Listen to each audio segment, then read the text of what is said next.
tempo da gente estar junto como mulheres revestidas. Amém? Revestidas de Deus, revestidas de autoridade, revestidas de unção. Eu queria conversar um pouquinho com vocês nessa tarde, porque o Senhor quer nos revestir de cura. Amém? Abra sua Bíblia comigo em 2 Reis, capítulo 5. Eu vou usar a linguagem NVI e nós vamos ler todo o capítulo. Então fica conectada aí.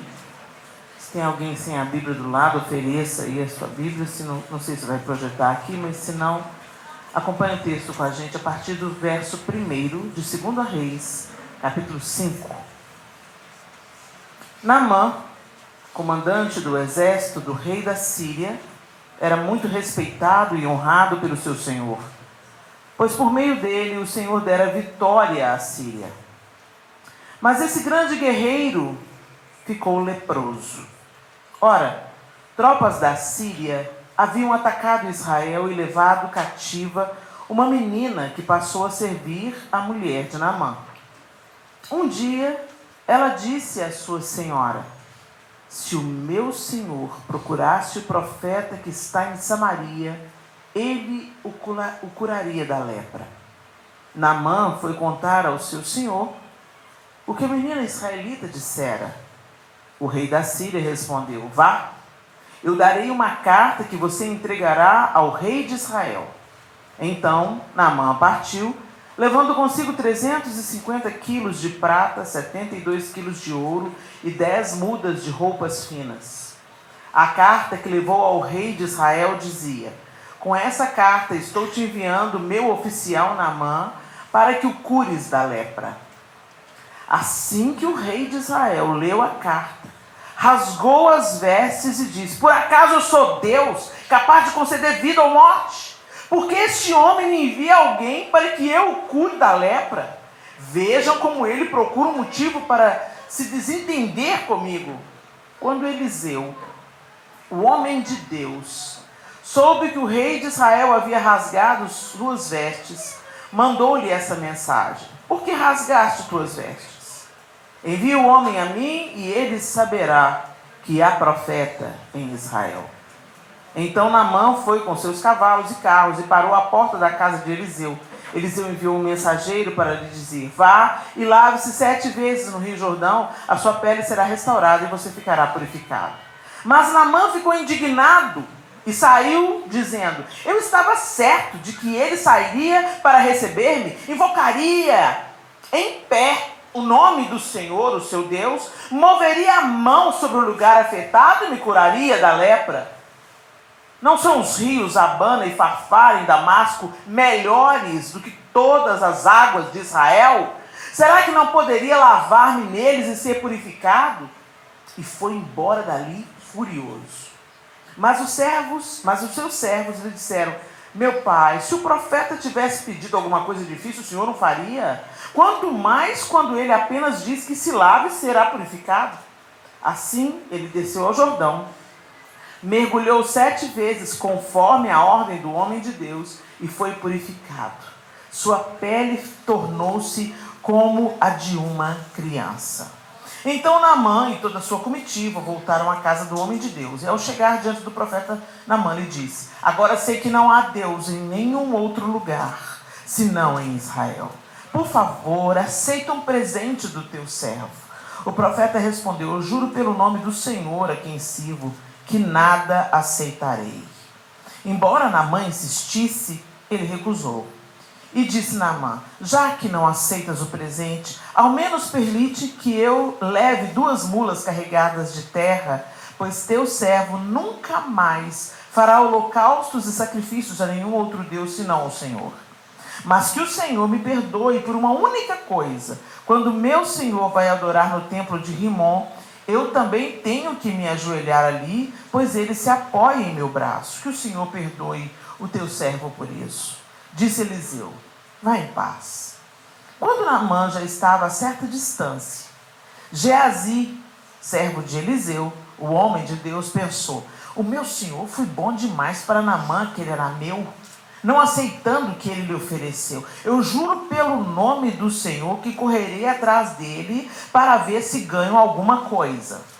Então Geazi correu para alcançar Naamã, que vendo se aproximar, desceu da carruagem para encontrá-lo e perguntou: está tudo bem? Geazi respondeu: sim, tudo bem, mas o meu senhor enviou-me para dizer que 2 homens, discípulos dos profetas, acabaram de chegar vindo dos montes de Efraim. Por favor, dei-lhe 35 quilos de prata e 2 mudas de roupas finas.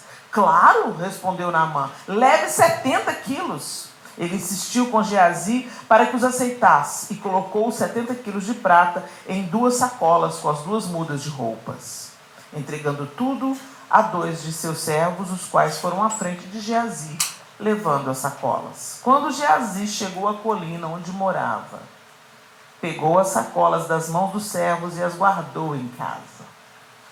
Mandou os homens de volta e eles partiram. Depois entrou e apresentou-se ao seu senhor, Eliseu. E este perguntou: onde você esteve, Geazi? Geazi respondeu: o teu servo não foi a lugar algum. Mas Eliseu lhe disse: você acha que eu não estava com você em espírito, quando o homem desceu da carruagem para encontrar-se com você? Este não era o momento de aceitar prata, nem roupas, nem de cobiçar olivais, vinhas, ovelhas, bois, servos e servas. Por isso, a lepra de Naamã atingirá você e os seus descendentes para sempre. Então Geazi saiu da presença de Eliseu, já leproso, parecendo neve. Senhor, essa é a tua palavra, e nós te pedimos que o Senhor libere a tua cura sobre nós nessa tarde. Confronta-nos, corrige-nos e abraça-nos através da tua palavra. Fala conosco aquilo que só o Senhor fala e faça aquilo que só o Senhor faz, em nome de Jesus. Amém e amém. É tão interessante que eu já preguei sobre esse texto algumas vezes, e o Senhor hoje me deu uma perspectiva diferente sobre esse texto. Eu queria compartilhar com vocês. Mas uma coisa que fica evidente nesse texto que a gente lê, e eu sempre enfatizei isso, foi o coração da menina que trabalhava na casa de Naamã. A Bíblia nem cita o nome da menina, mas eu quero que você se lembre que essa menina, ela foi levada para a Síria depois de uma batalha em Israel. Então ela era de Israel, ela conhecia Eliseu, ela conhecia Samaria, e ela foi um despojo de guerra. Ela foi tirada da sua terra e levada como um despojo de guerra, como escrava para a Síria, e lá ela se tornou escrava da esposa do comandante do exército da Síria, que era Naamã. Então essa menina, ela tinha todos os motivos do mundo de estar furiosa. Ela tinha todos os motivos de querer envenenar, de colocar veneno na comida de Naamã e da sua família. Pensa, a Bíblia não dá detalhes sobre essa batalha, a Bíblia não fala quais as nuances dessa batalha, mas eu fico imaginando, é impossível não ler esse texto e não imaginar que essa menina tinha parentes, irmão, pai, mãe, pessoas que tentaram impedir que ela fosse levada. Pessoas que travaram aquela batalha. Certamente os homens saem à guerra e eles são mortos, e as mulheres e crianças levadas como despojo. Então eu fico imaginando que essa menina, ela não apenas pode ter perdido a sua identidade, a sua liberdade, a sua nacionalidade, mas também, muito provavelmente, as figuras de autoridade, as pessoas que a protegiam, as pessoas que a defendiam. Seu pai pode ter morrido a fio da espada do exército daquele que se tornaria o seu senhor. E eu fico pensando, meu Deus, que menina que é essa, que a Bíblia nem cita o nome, Mas que menina extraordinária! Porque ela estava como escrava, subjugada, contra a vontade, longe da sua nação, e certamente órfã, por causa dessa batalha. Mas ela não estava ali para fazer o mal. Ela não ia pagar mal com mal. E ela vira para a mulher, para a esposa de Naamã, e diz: se o meu senhor, se referindo a Naamã, soubesse do homem de Deus que está em Samaria, ele ficaria curado. Aquela menina que tinha todos os motivos de querer envenenar, de desejar a morte de Naamã, que seja destruído mesmo, entrou na minha terra, lutou com o meu povo, matou os meus queridos, me trouxe como cativa, que morra. Não seria essa a nossa reação natural? Mas Deus nos chama para o sobrenatural. Às vezes a gente se depara com momentos na vida da gente que a gente quer responder com fogo, que a gente quer que mate, que destrua todo mundo. E gente, isso é humano, mas isso tem que ir sendo aniquilado da nossa vida uma vez que estamos em Cristo.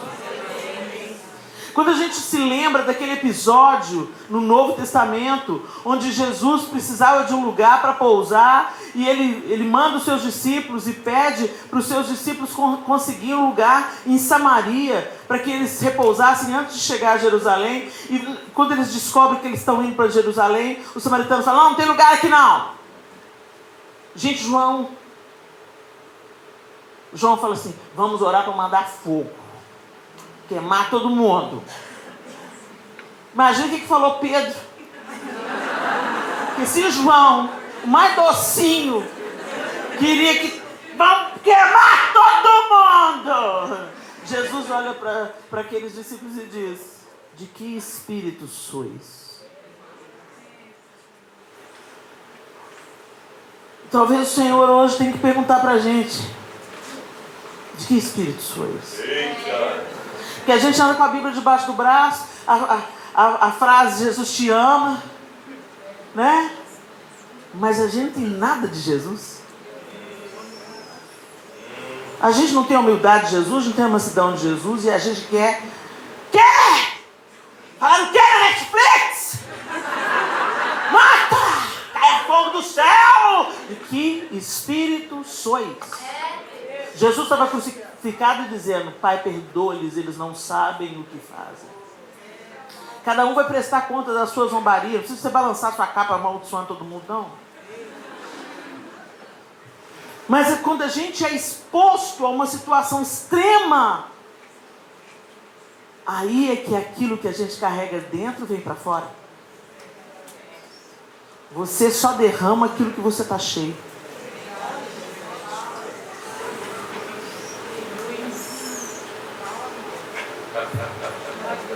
Por que está derramando água? Por que não é Coca-Cola?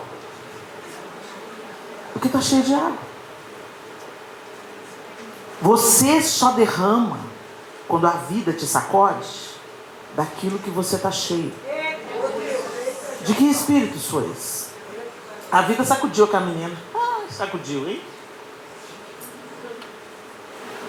Saqueada, arrancada da sua terra, levada como escrava. E quando a vida aperta aquela menina, ela destila mel. Eu fico imaginando como ela cresceu, que preceitos ela recebeu, como os pais dela educaram ela. O que ela sabia do Deus de Israel? E olha que ela ainda nem conhecia Jesus. Jesus não estava na parada ainda.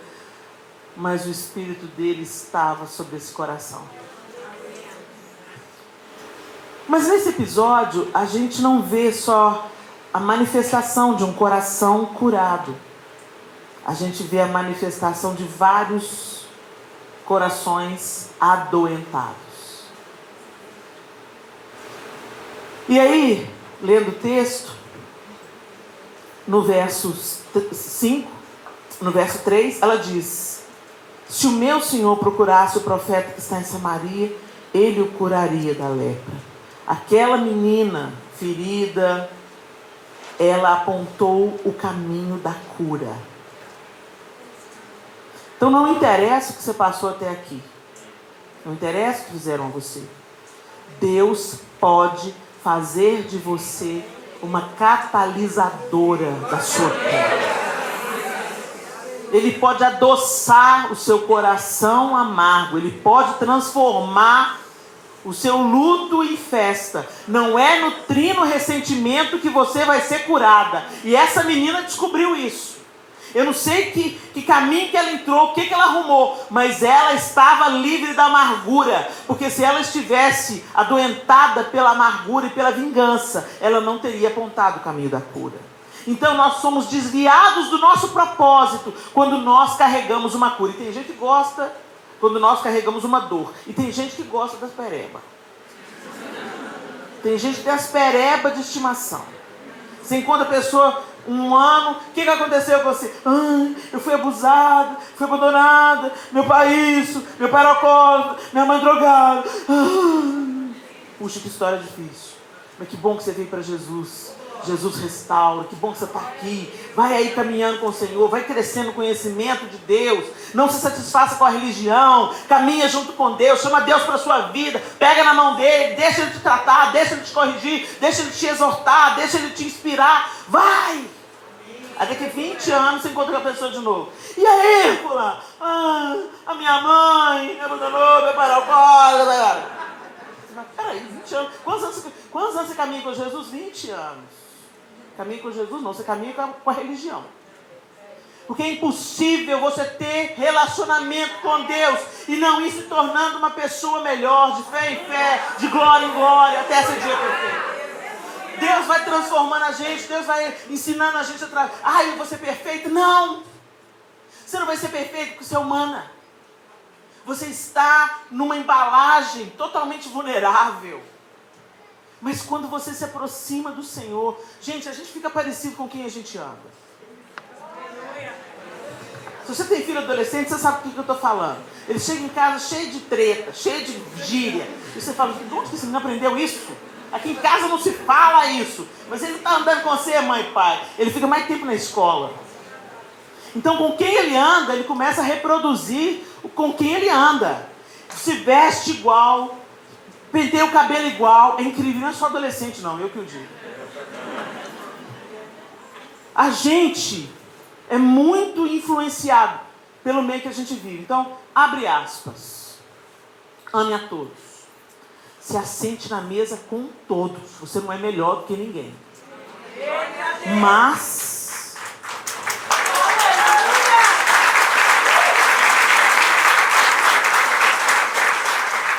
se você quer conhecer mais a Deus, ande com gente que tem sede de Deus. É simples assim. Você pode se relacionar com todo mundo. E nós estamos aqui para nos relacionar com todo mundo, para ouvir todo mundo, para entender todo mundo. Jesus se assentava com pecadores, mas para os 12 próximos, ele pegou 12 pecadores também. Mas 12 pecadores que queriam se transformar, 12 pecadores que queriam segui-lo, 12 pecadores que queriam entender o seu propósito. E foi esses 12 que Jesus usou para fazer reverberar a sua mensagem. Então, ame a todos, respeite a todos, escute a todos, se assente com todos. Sabe aquela frescura? Não vou na festa de fim de ano da minha família, não. Por que não vou? Porque agora eu sou crente. Vou sentar na roda dos escarnecedores. Está pecando pelo orgulho. Você está pensando que você é melhor? Você não é melhor. Você agora só tem consciência de que existe uma graça disponível para você e ela te alcança e as misericórdias do Senhor se renovam todos os dias. Seu avô está lidando com a cachaça e você está lidando com a mentira. É tudo pecado, gente.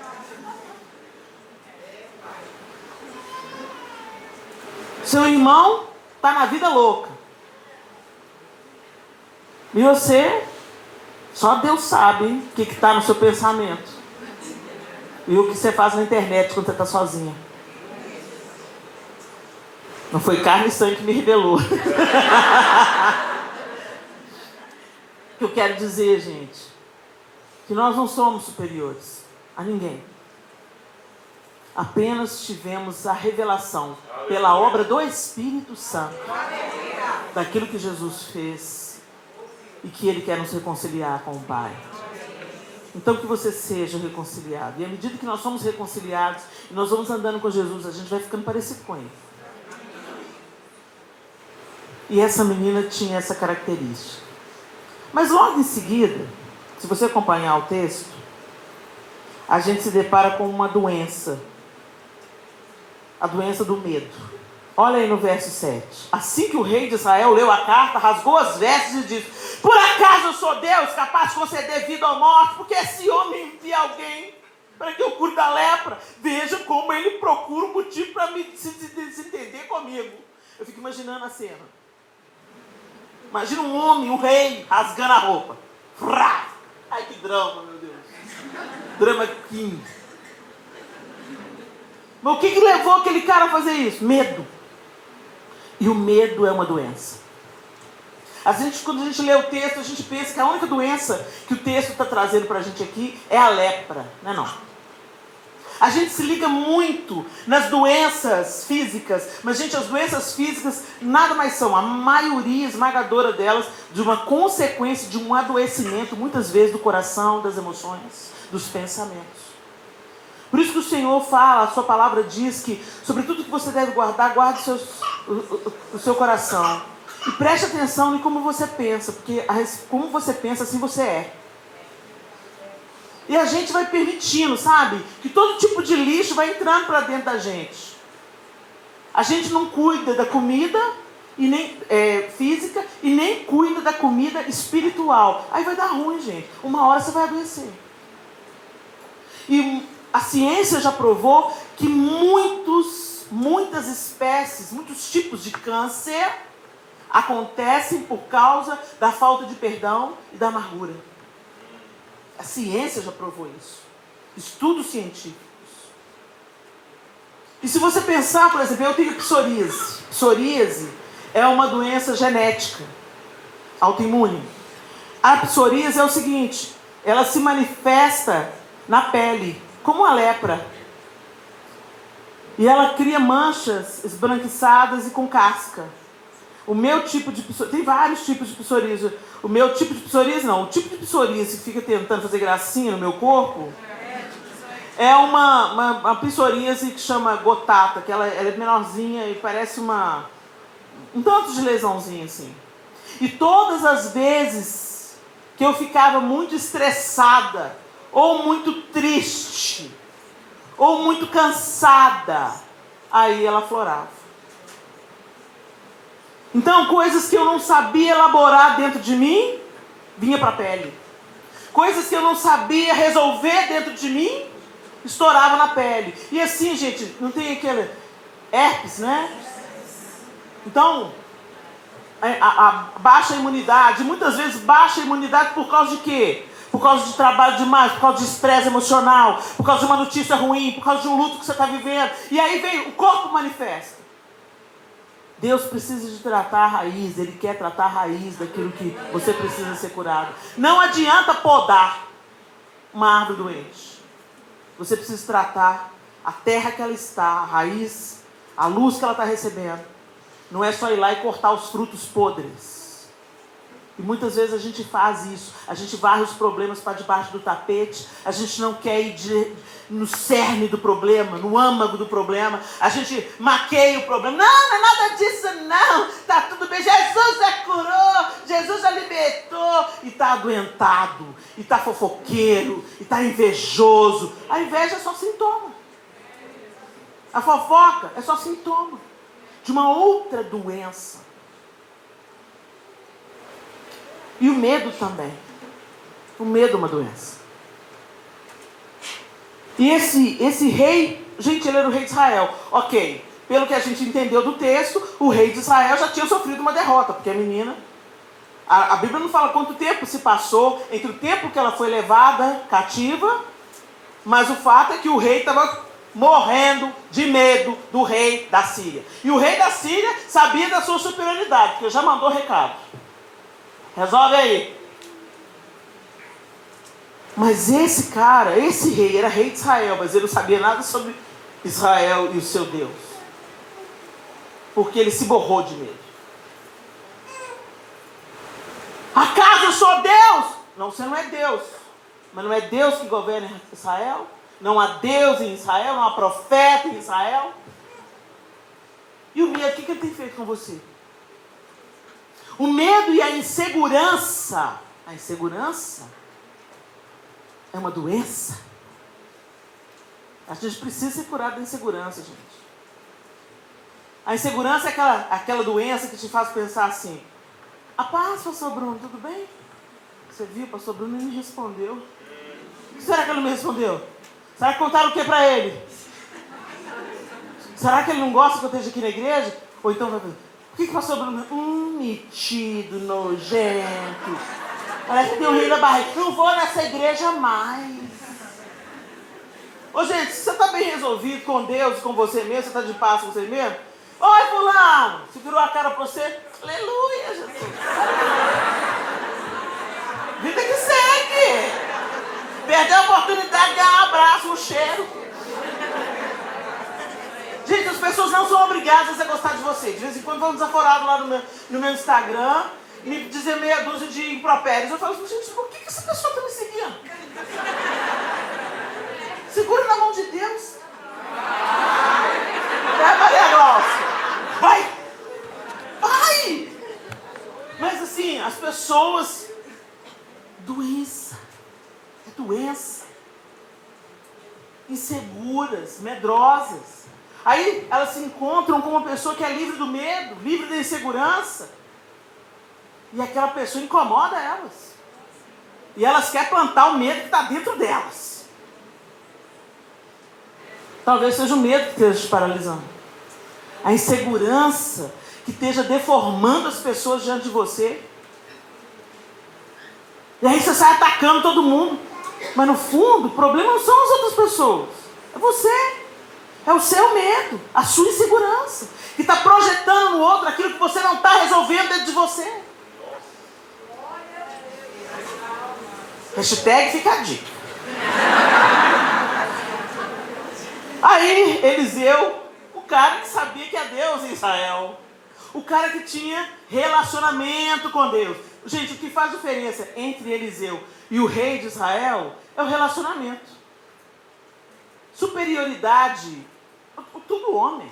Os dois eram homens, falíveis e mortais como homens. Mas um conhecia o poder de Deus e o outro não. Era inseguro e medroso. Então o que discernia aí os dois era que um sabia quem era Deus e o outro não.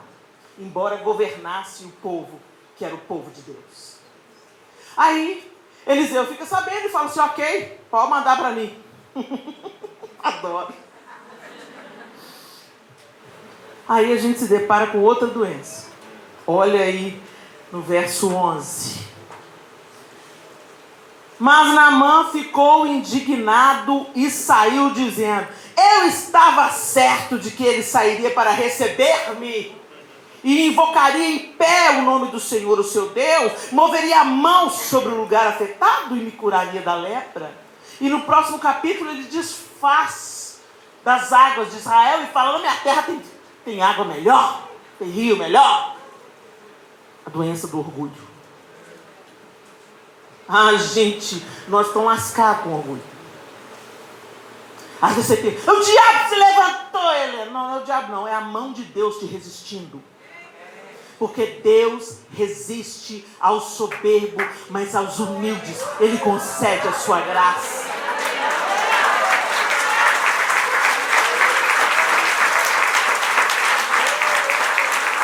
Gente, nós todos temos problema com orgulho e vaidade.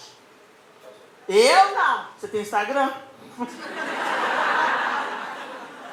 Tem Facebook? Gente, por que a gente tem Instagram? A gente quer mostrar para o outro a nossa vitória.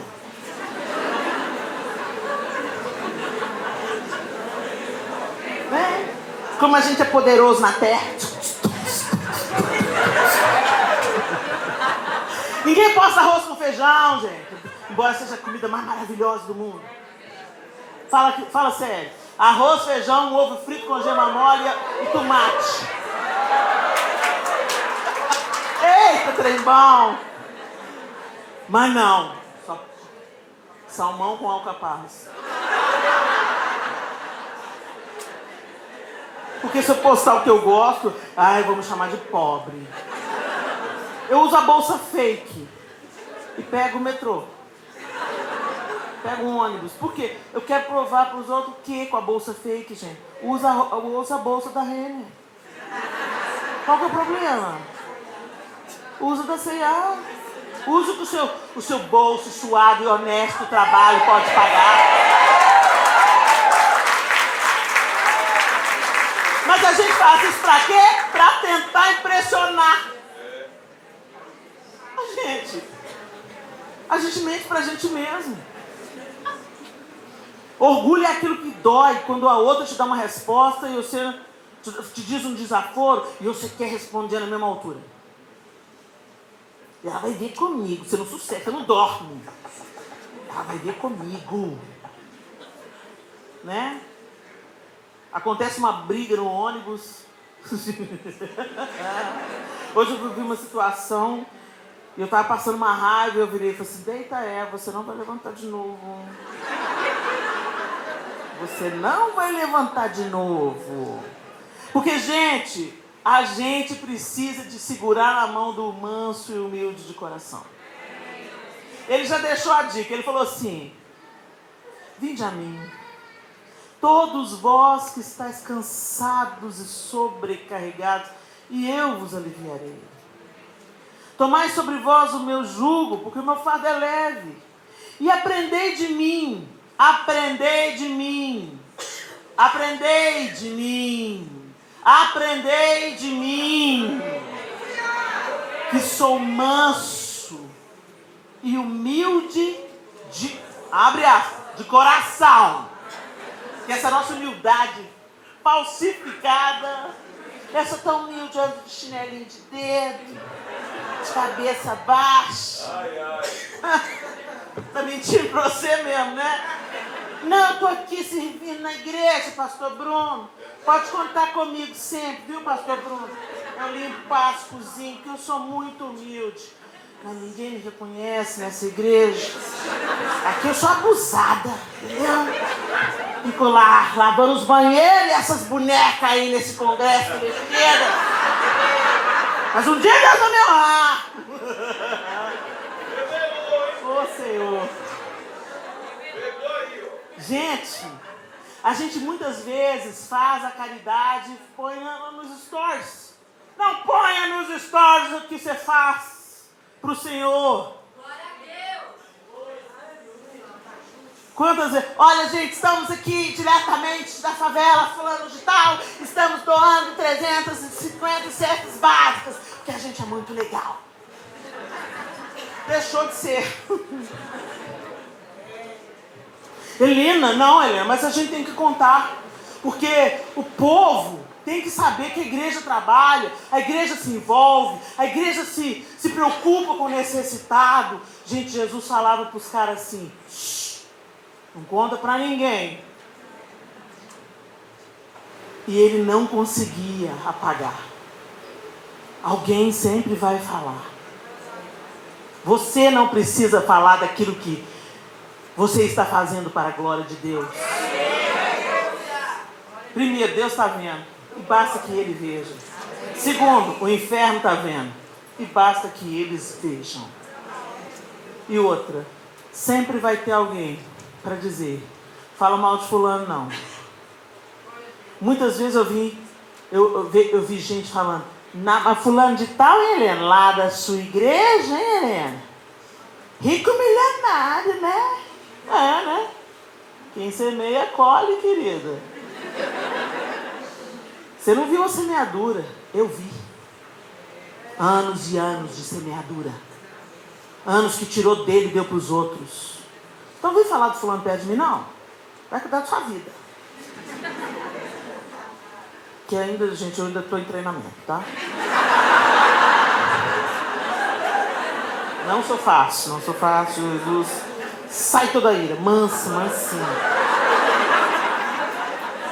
Mas Jesus está falando, aprendei de mim, que sou manso e humilde, para você achar descanso. Gente, o orgulho te cansa. A vaidade te cansa. Tem uma hora que dá. Você vende uma imagem para as pessoas e as pessoas começam a acreditar que você é aquilo. Ou elas começam a te invejar, ou elas começam a te odiar. Conta vantagem não. Deixa que Deus fale de você.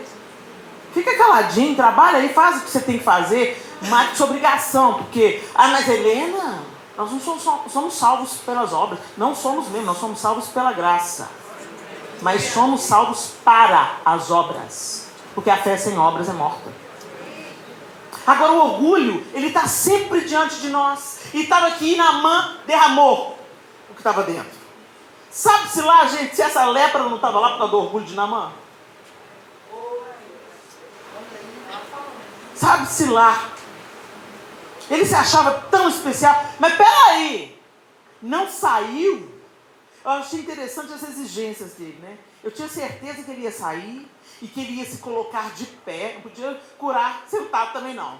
Tinha que ser de pé para respeitar a autoridade do cara. E tinha que colocar a mão sobre a ferida. E às vezes a gente é tão orgulhoso, gente, que a gente quer até ensinar a Deus como é que Ele vai manifestar a glória dele na nossa vida. Tem misericórdia de nós. Estou com você, irmão. Tem misericórdia de nós, Senhor. Entendeu? Porque a gente pensa assim, o Senhor vai te honrar. Eu lembro uma vez quando eu lancei meu primeiro livro, foi aqui em São Paulo, numa expo cristã, e eu lancei o Da Janela ao Monte.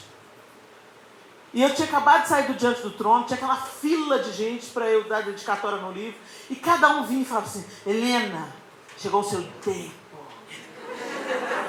Helena, chegou sua vez, hein? Oh, glória a Deus, já era a hora, hein? Senhor, está te honrando. Gente, eu ouvi isso. O Senhor está te honrando, o Senhor está te honrando, o Senhor está te honrando. Lá pelas tantas me subiu o sangue. Eu falei, peraí. E oh meu pai. Chamando ele de meu pai, achei engraçado o soldado chamando ele de meu pai. Oh meu pai. Se o profeta nos tivesse mandado fazer uma coisa difícil, o senhor faria? Custa nada. Vai lá. A gente acredita nas pessoas que dizem para você morrer pro seu orgulho. Elas foram fundamentais na minha vida. Graças a Deus pelo Zenete. Ô Zenete, ferramenta de Deus. Sempre tem alguém para te mandar real. Alguém às vezes vai mandar real para a gente fala assim, tá com inveja. Aceita a correção, amiga. Vai, porque vai abrir um caminho de bênção para você. E aí Naamã ouviu, e foi, e mergulhou, e foi curado. Bendito seja Deus. Deixa o orgulho morrer, para você ser curado. Mas aí a gente se depara com outra doença. Ixi, olha aí o verso 20. Geazi, cabeção, servo de Eliseu. Gente, Geazi andava com Eliseu. Como é que o menino, né? Aprendeu nada.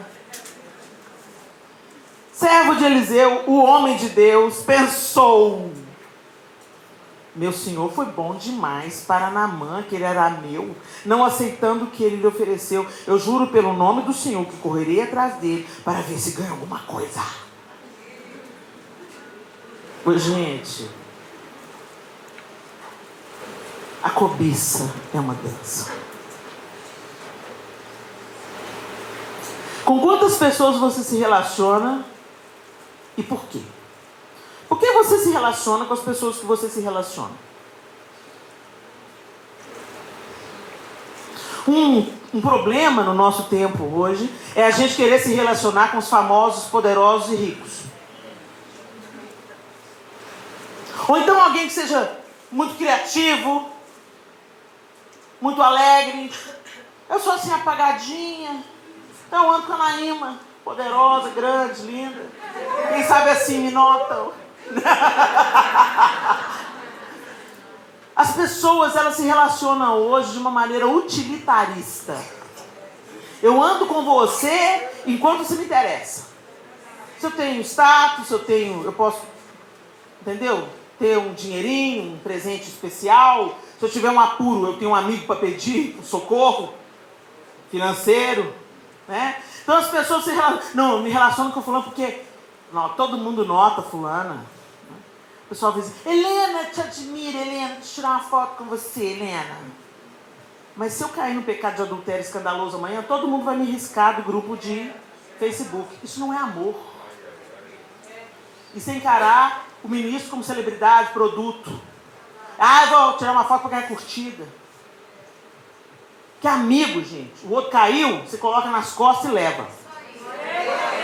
Ainda dá umas tabefes nele, fala assim, cabeção! Por que você caiu nessa? Levanta aí de novo, cabeção. Isso é amigo. Mas hoje, a gente quer tirar vantagem. Hoje é o tempo do networking. Vamos sentar todo mundo na mesa e todo mundo tem sorrisinhos assim, bem falsos. E aí, fulano, pensa demais. Não gosto muito da sua teologia, mas estamos juntos. Não é uma questão da gente estar junto, não, gente. A diversidade, ela é uma bênção. Ela é uma grande bênção. Porque há muito aprendizado na diversidade. Eu amei ouvir dizer ontem que o Tim Keller esteve aqui, né, em São Paulo. O Tim Keller hoje é um dos autores mais proeminentes do cristianismo no mundo. Aquele cara é uma bênção. Eu dou graças a Deus porque Deus levantou o Tim Keller. Se você nunca leu nada do Tim Keller, anota aí e vai ler. Depois da Bíblia, claro. E o Tim Keller falou uma coisa interessante nesse tempo que ele teve aqui. Alguém veio me relatar que ele disse assim, olha, nós precisamos da profundidade da palavra dos presbiterianos, mas nós também precisamos do comprometimento com a oração dos assembleanos, e nós precisamos do fogo e do amor dos pentecostais. E aí ele foi pontuando os pontos fortes de tantas denominações que a gente convive com elas, de tantas diferenças e escolas teológicas diferentes. Mas uma coisa que nos une, ela é suficiente: a cruz de Cristo, sua morte e ressurreição e a esperança na sua volta. O Senhor é maior do que qualquer diferença teológica. Então eu estou abrindo esse parênteses para dizer, a gente tem que conviver com o diferente, sim, é importante. Uma vez eu estava pregando numa igreja e estava acontecendo umas coisas lá que eu não estava gostando, não.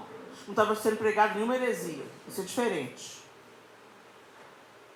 Eu não estava gostando do que estava acontecendo lá não, e aí, sabe, Deus, não trata aqui mais não. Vou falar com o João para não aceitar mais convite da tal denominação. Isso dentro da minha cabeça. E a coisa foi rolando e a palavra não passava para mim. Eu, ai meu Deus do céu, que luta. Eva foi levantando.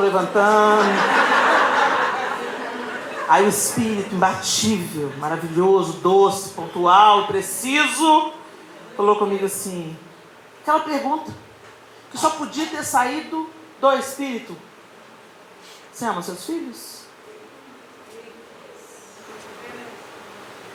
Amo. Você tem quantos? 4. Eles são iguais? Não. Você ama um mais do que você ama o outro? Não.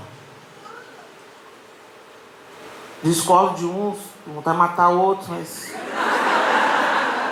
eu morreria por qualquer um deles. E o Senhor disse, eu também.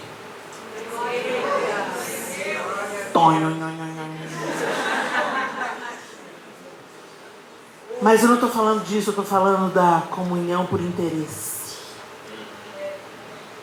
Fulano está bombando, então é com ele que eu quero aparecer.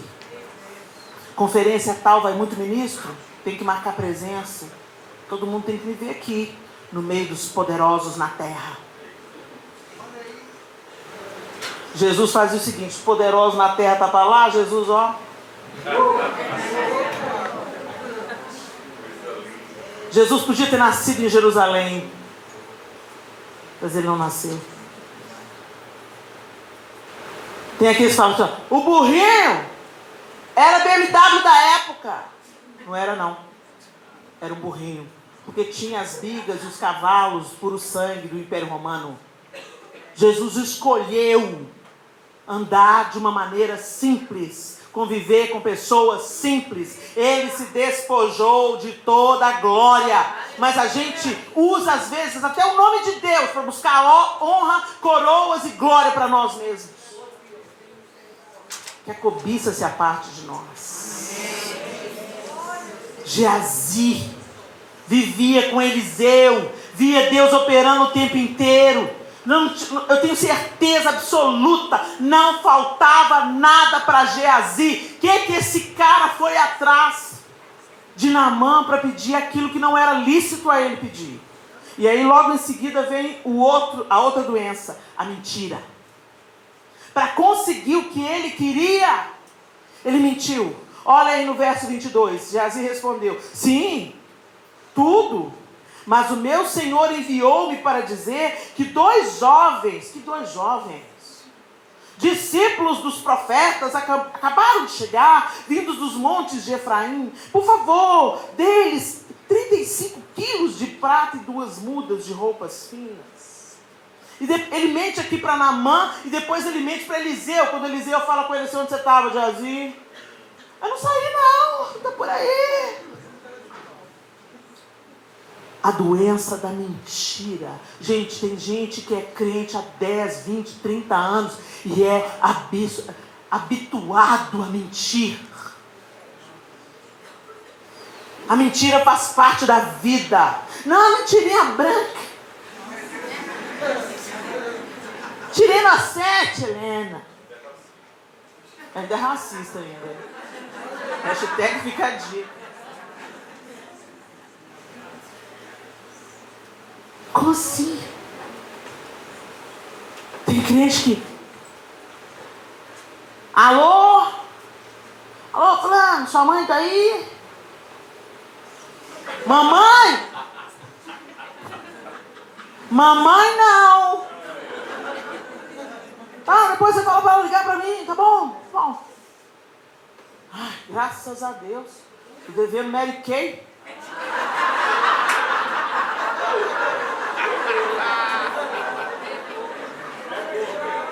Se está devendo, paga. Se não pode pagar, procura, abre o coração, fala assim: olha, o dinheiro que eu esperei que entrar não entrou, quem ia me pagar não pagou, eu vou me comprometer com você, você está na minha lista de prioridades, primeiro dinheiro que entrar, e aprenda a lição, não compra mais fiado Mary Kay. Mas a gente mente por qualquer coisa. E aí a gente fala: misericórdia, hein? Sangue de Jesus tem poder. Você viu aquele traveco? Você viu aquele travesti? Vai queimar no inferno. Porque a Bíblia fala que os mentirosos vão queimar no inferno. Mas a gente preocupa muito com o pecado do outro e não combate o nosso próprio pecado. Quer combater pecado? Começa pelo seu. E ele vai te ocupar tanto tempo que não vai ter tempo de se preocupar com um dos outros. Agora, se sobrar tempo, vai dar para hidratar o cabelo.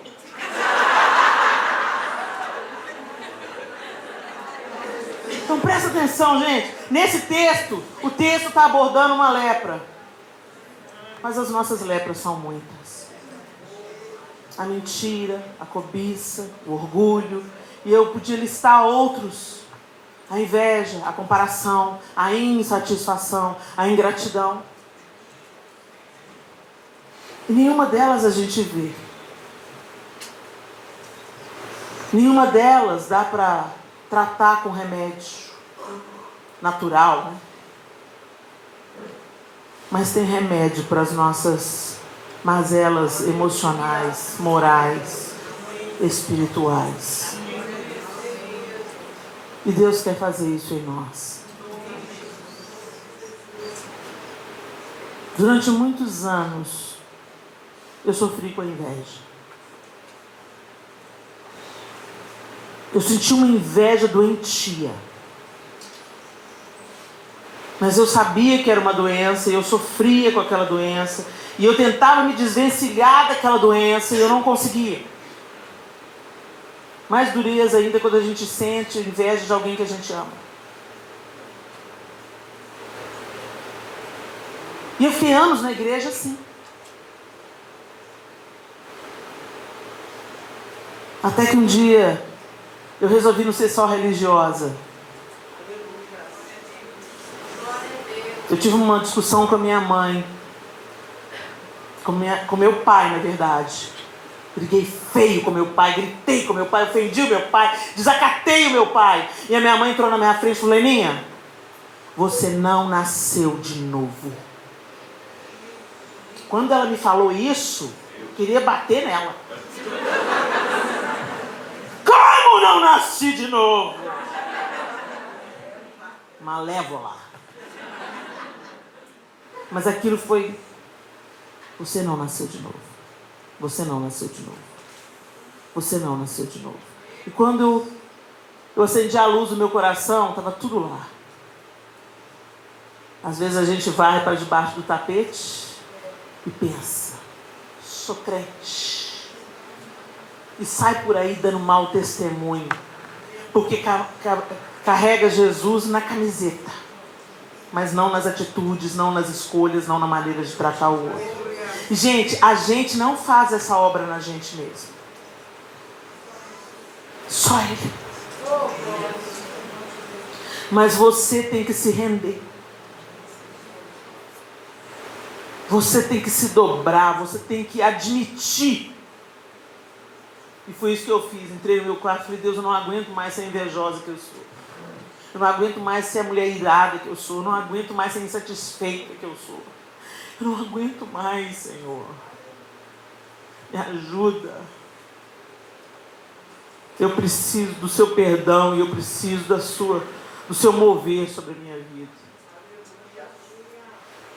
A pastora Zenete me deu o melhor conselho da minha vida. Ela falou assim: vai para dentro do seu quarto conhecer Deus. E eu comecei a ler a Bíblia, eu comecei a orar, eu comecei a buscar. E Deus foi me confrontando e me curando, e Deus foi me libertando. E está nesse processo até hoje. Até ser dia perfeito. Até aquele grande dia que eu vou olhar nos olhos dele. E pela misericórdia dele eu serei como ele é.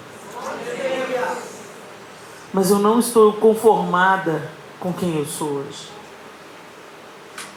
Eu olho para trás e vejo: bendito seja o Senhor, que obra linda que Ele fez. Eu fui livre da inveja, Ele curou a minha identidade, Ele me ensinou a gratidão. A identidade curada e a gratidão são remédios para a doença chamada inveja.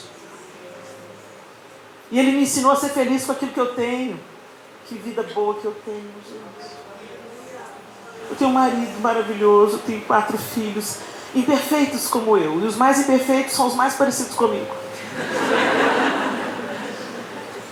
Mas Deus tem dado a eles vida, saúde. E a minha oração está sempre sobre eles, dizendo: o Senhor vai fazer a sua obra.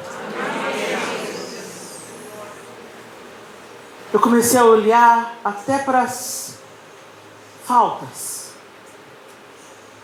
E pensar: é bom mesmo não ter isso.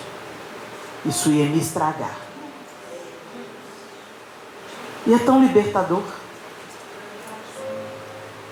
É tão libertador a gente depender de Deus. Aí então eu olho para trás e vejo: uau, de quanta pereba eu já fiquei livre. De quantas coisas o Senhor já me curou. Aí eu olho para frente e falo assim: tem umas coisinhas ainda, mas eu vou caminhando. Não satisfeita com quem eu sou hoje. Sempre na esperança de amanhã ser um pouco mais mansa. Um pouco mais amorosa. Um pouco mais generosa. Olhar as pessoas com um novo olhar. ter mais cheiro de Jesus. Você conhece gente que tem cheiro de Jesus? Uau! Todo mundo tá gritando, brigando e tudo. Aí levanta um com cheiro de Jesus. Senhor Jesus, eu quero chegar aí, ó. Esse é meu alvo. O meu alvo é que eu seja mais mansa e mais humilde, para eu achar descanso para minha alma. Não se contente com quem você é hoje, no sentido de não se conforme com as suas imperfeições. Sim, somos limitados, mas Jesus pode melhorar isso aí. Ele não vai anular a sua personalidade. Olha que lindo. Você é espalhafatosa? Eu vou morrer assim. Porque se eu não fosse assim, eu não estaria aqui pregando para vocês. Deus molda a gente no modelo que a gente tem que ter para desempenhar a função que Ele quer que a gente desempenhe. Tem pessoas que são extremamente tímidas. Tem pessoas que são mais caladas. Tem pessoas que são mais doces. Pessoas que são mais... Pessoal, não quero ver essa Helena não. Essa mulher bate demais. Mas pode ter certeza, Deus já levantou outro, diferente de mim, que te encoraja, que te alisa. Eu não sou dessas. Mas essa que é a lindeza do reino de Deus. Nessa diversidade, Deus vai cuidando de todos os seus filhos. Então não queira ser outra pessoa. Só queira ser quem você é, dirigida pelo Espírito Santo, curada pelo Espírito Santo, liberta pelo Espírito Santo, para cumprir o seu propósito. Amém? Fique de pé no seu lugar e feche os seus olhos.